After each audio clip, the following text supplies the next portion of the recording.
తెలుస్తుంది మీకు కూడా. ఫోటోలో వీడియోలో ఇన్స్టాగ్రామ్లో రోజు చూస్తారా?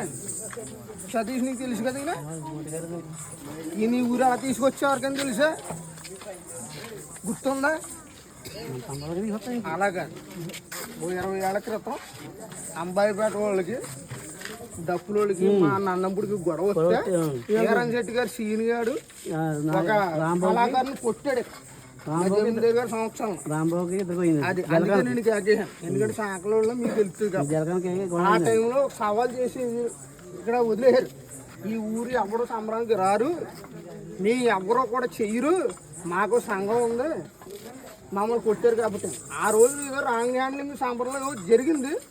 అప్పుడు మా జమీందారు బాబ్జీ గారు ఉన్నారు, ఆయన లేరు. ఆ రోజుని జిల్లా స్థాయి అధ్యక్షుడు, ఈయన సంఘానికి అధ్యక్షుడు, ఈయన్ని మేము ప్రవేశపెట్టుకున్నాం ఈ ఊరికి.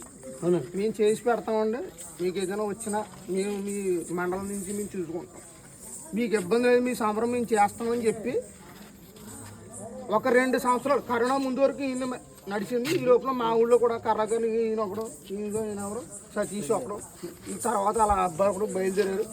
చాలామంది కుర్రాళ్ళందరూ బయలుదేరారు. చాలా సంతోషం, ఎందుకంటే విద్య ఒకరితోటి ఆగిపోకూడదు.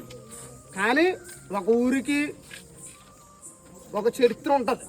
అది చాలామందికి మా ఊళ్ళో కూడా ఇప్పుడు ఉన్న కుర్రాళ్ళు, ఇప్పుడు సరైన కుర్రాళ్ళు ఎవరు లేరు, వీళ్ళకి కూడా తెలియదు ఈ గొడవ అయిందని కానీ, ఇలా ఈయన తీసుకొచ్చాం కానీ, ఆ రోజుని ఇప్పటివరకు సంబరం చేసామని కానీ ఎవరికి తెలియదు.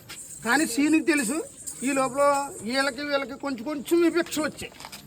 కొంచెం విద్య నచ్చినప్పుడు ఆడన్నాడు వెళ్ళదా, ముందు నీకే చెప్పాలి విషయం. ఎప్పుడైనా సరే విద్య నేర్చుకోవాలి, గురువుకి గౌరవం ఇవ్వాలి. డబ్బు ఉంటుంది వెళ్ళిపోతుంది, కానీ ఎప్పుడు కూడా గురువుకి గౌరవం ఇవ్వాలి.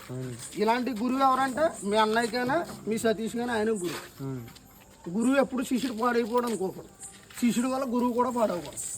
మీలాంటి కళాకారులు చాలామంది నాకు తెలిసినంతలో మరి ఎంతోమంది నేర్చుకోవాలని నేను అనుకుంటున్నాను. ఇతను విద్యను బట్టి ఇతను ఆయన ఎవరంటే 10,000 ఆయన పేరేంటి అమెరికా వెళ్ళి వచ్చాడు. వెర్రీ గారిని కూడా తీసుకొచ్చాడు జమీందారు గారు ఉండగా. వెర్రీ గారు అబ్బాయి కూడా వచ్చాడు. మరి వెర్రీ గారు అబ్బాయి అన్నాడో లేదో అతను కూడా రావట్లేదు ఈ మధ్యని. అంటే కొంచెం డబ్బులు సమస్యలు కొంచెం అదే మన పరిస్థితిని బట్టి వ్యవహారం వెళ్తున్నాం. అంచేత గురువుకి ఒక గౌరవం ఇవ్వాలని చెప్పి మీ కళాకారులందరికీ కూడా నేను నమస్కరిస్తూ దీనికి చిన్న సత్కారం.